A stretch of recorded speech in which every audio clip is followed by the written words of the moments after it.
जी अस्सलाम वालेकुम, क्या हाल है सब लोग? खैरियत से? इमरान खान साहब के लिए कल का दिन बहुत ही बुरा था। आज का दिन मजीद बुरा हो सकता है क्योंकि शायद आज के दिन उनके हाथ से बल्ला निकल जाए, और अगर बल्ले का निशान निकल गया तो पाकिस्तान तहरीक इंसाफ के पास ऑप्शन क्या बचेगा, ये हम आपको आज के वीलाक में बताएंगे। और इलेक्शन कमीशन में कुछ लोगों का ख्याल ये है कि इमरान खान साहब को घड़ी का निशान दे दिया जाए। अब घड़ी का निशान पाकिस्तान तहरीक इंसाफ को क्यों दिया जा रहा है, ये भी हम आपको आज के वीलाक में बताएंगे। और पाकिस्तान मुस्लिम लीग नून की खवातीन एक दूसरे के साथ लड़ना शुरू हो गई, और इतनी ज़्यादा लड़ाई हुई कि उसमें से एक कारकुन ने खड़े होकर रोना शुरू कर दिया और उसको चुप कराना बड़ा मसला बन गया। क्यों रो रही थी खवातीन और क्यों लड़ाई हो रही थी, ये भी हम आपको आज के वीलाक में बताएंगे।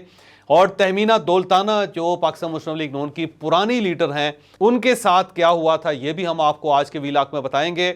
और पाकिस्तान मुस्लिम लीग नून की लीडरशिप तलाल चौधरी साहब को टिकट क्यों नहीं दे रही, और मोहम्मद जुबैर साहब क्यों नाराज हैं, ये भी हम आपको आज के वीलाक में बताएंगे। हम सबसे पहले पाकिस्तान मुस्लिम लीग नून की अंदरूनी लड़ाइयों की तरफ जाते हैं। कल पाकिस्तान मुस्लिम लीग नून का पार्लिमानी बोर्ड था, और इस पार्लिमानी बोर्ड ने 400 खवातीन के मुकद्दर का फैसला करना था। ये रिजर्व सीट पे इलेक्ट होकर पाकिस्तान मुस्लिम लीग नून के बिहाफ पे कौमी असम्बली और सूबाई असम्बलियों में जाना चाहती हैं।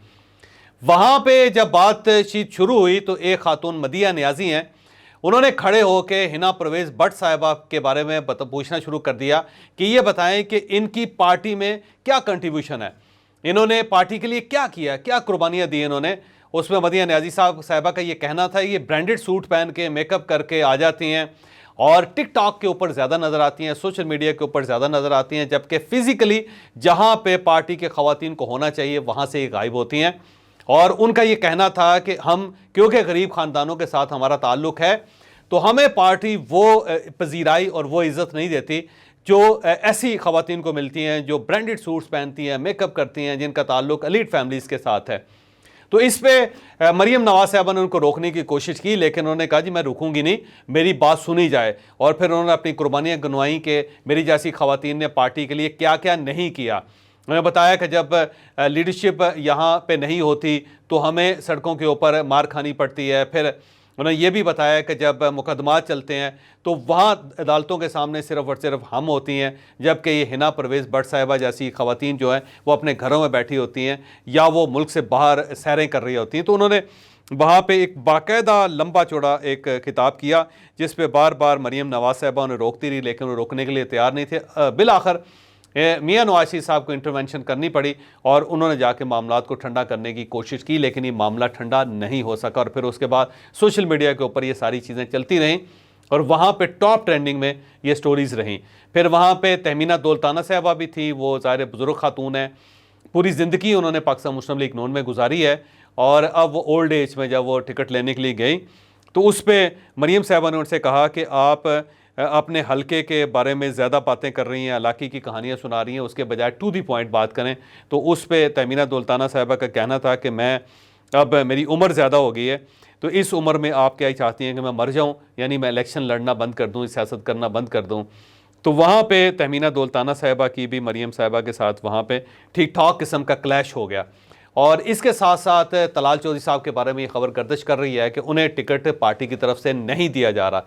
मोहम्मद जुबैर साहब भी पार्टी से नाराज़ हैं। आप देख लें कि वो किसी टेलीविज़न प्रोग्राम में भी अपीयर नहीं हो रहे, पार्टी के किसी फंक्शन में भी नहीं आ रहे, बल्कि इनका जो बोर्ड था 12वां पार्लिमानी बोर्ड था उसके अंदर जुबैर साहब नहीं आए। और निहाल हाशमी साहब आए थे, लेकिन निहाल हाशमी साहब को भी टिकट मिलने का कोई इम्कान नहीं है। उसकी वजह यह है कि मियां नवाज शरीफ साहब इनसे नाराज़ हैं, और नाराज़गी की वजह यह है कि जब पनामा केस चल रहा था तो आपको याद होगा कि निहाल हाशमी साहब सेनेटर थे उस वक्त, और उन्होंने एक बयान रिकॉर्ड करके कि इन जजों को छुपने की जगह नहीं मिलेगी, हम इनके बच्चों को नहीं छोड़ेंगे जो मेरे लीडर के ख़िलाफ़ फैसला कर रहे हैं, तो इस किस्म का बयान रिकॉर्ड करके इन्होंने वायरल कर दिया था। और उस पर ठीक ठाक किस्म की खिंचाई पाकिस्तान मुस्लिम लीग नून की हुई, और एक ऐसा बहरान पैदा हुआ था जिसकी बुनियाद पे फौरी तौर पे मियां नवाज शरीफ साहब ने इनसे सेनेटरशिप भी वापस ले ली थी और पार्टी के ओहदे से भी इनसे इस्तीफ़ा मांग लिया था, और ये इस्तीफ़ा दे के फ़ारग हो गए थे। फिर इन्होंने बहुत कोशिश की मियां नवाज शरीफ साहब को राज़ी करने की, लेकिन मियां नवाज शरीफ साहब राज़ी नहीं हुए थे। यहाँ तक कि इन्होंने मरहूम कुलसूम बेगम साहिबा जो हैं उनसे भी रब्ता करके उनसे भी सिफारिश करवाई थी, लेकिन मियां नवाज शरीफ साहब क्योंकि इस मामले में बड़े सख्त हैं, जब इनके दिल में कोई गांठ पड़ जाती है तो वे पड़ जाती है। मियां नवाज शरीफ साहब उन्हें माफ़ करने के लिए तैयार नहीं है। तो निहाल हाशमी साहब जो हैं मुझे नहीं लगता कि उनको भी टिकट मिल सकता है।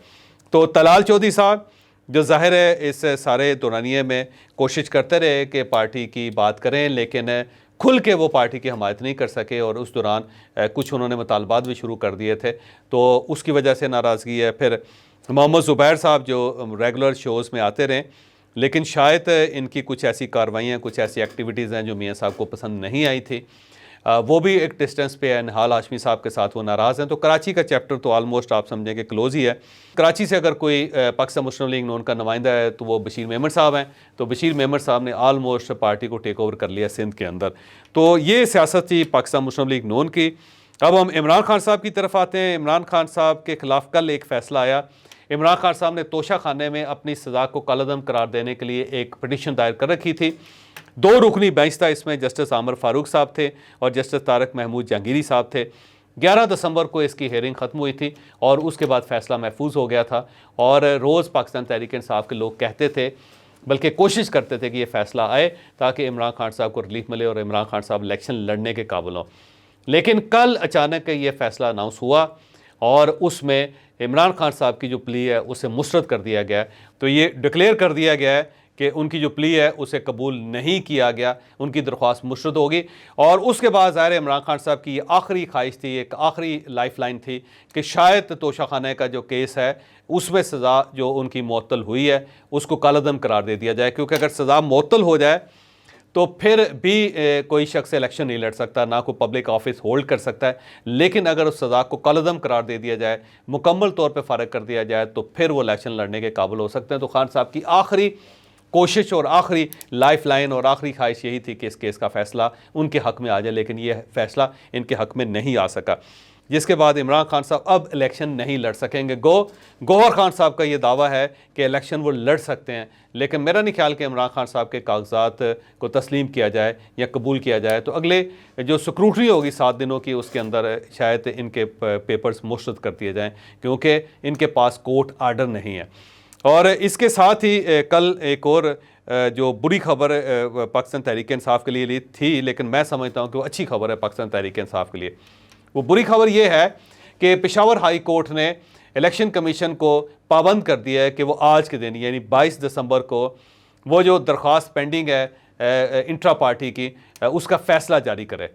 तो अब बज़ाहिर तो ऐसे महसूस होता था कि ये जो फ़ैसला है ये पाकिस्तान तहरीक इंसाफ के ख़िलाफ़ चला गया, लेकिन असल में अगर आप देखें तो ये पाकिस्तान तहरीक इंसाफ की एक्सपोर्ट है अदालत की तरफ से।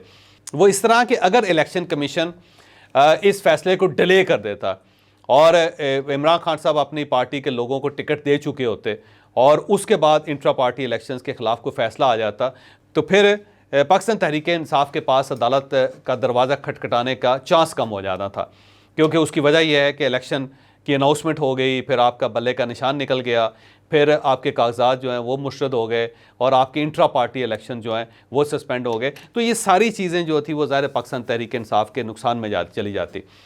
लेकिन पेशावर हाई कोर्ट के फ़ैसले के बाद अब ज़ाहिर आज फ़ैसला हो जाएगा। जब आज फ़ैसला हो जाएगा तो कागजात जमा करवाने के लिए फिर भी एक दिन होगा, तो आप नए कागजात वहाँ पे जमा करवा सकते हैं और इसके साथ साथ ये नज़रसानी दरख्वास्त के लिए भी जा सकते हैं इलेक्शन कमीशन के ख़िलाफ़।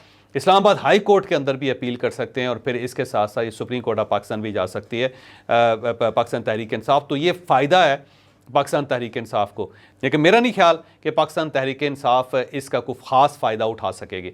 उसकी वजह यह है कि आज बल्ले का निशान इनके हाथ से बहरहाल निकल जाएगा और उसके बाद कुछ इलेक्शन कमीशन के मेंबर्स हैं या इलेक्शन कमीशन से रिलेटेड कुछ लोग हैं जो ये मशवरा दे रहे हैं कि इमरान खान साहब को घड़ी का निशान दे देना चाहिए, क्योंकि इनके ऊपर तोशा खाने का एक केस बना हुआ है और उसे पाकिस्तान मुस्लिम लीग नून के लोग घड़ी चोर कहते हैं इमरान खान साहब को उस रेफरेंस से। तो जब ये घड़ी का निशान मिलेगा तो पाकिस्तान मुस्लिम लीग नून के लोग गली गली खड़े होकर घड़ी का तमाशा लगाएंगे, इनका मजाक उड़ाएंगे और इन्हें घड़ी चोर कहेंगे। तो एक मशवरा कुछ लोगों को दिया जा रहा है कि इमरान खान साहब को अगर मज़ीद बेइज्जत करना है, पाकिस्तान तहरीक इंसाफ को मज़ीद उसकी करैक्टर असैसिनेशन करनी है, तो फिर घड़ी का निशान अलाट कर दिया जाए पाकिस्तान तहरीक इंसाफ को, जो मेरा ख्याल है पाकिस्तान तहरीक इंसाफ के साथ ज़्यादती है। ये ऐसा नहीं होना चाहिए। लेकिन आज का दिन बहरहाल इमरान खान साहब के लिए कोई बहुत अच्छा दिन साबित नहीं होगा, क्योंकि आज शायद बल्ला इमरान खान साहब के हाथ से निकल जाए और फिर ये किसके पास जाता है? क्या परवेज़ खटक साहब के पास जाता है या फिर ये अकबर एस बाबर साहब के पास जाता है, सरदस्त कुछ नहीं कहा जा सकता।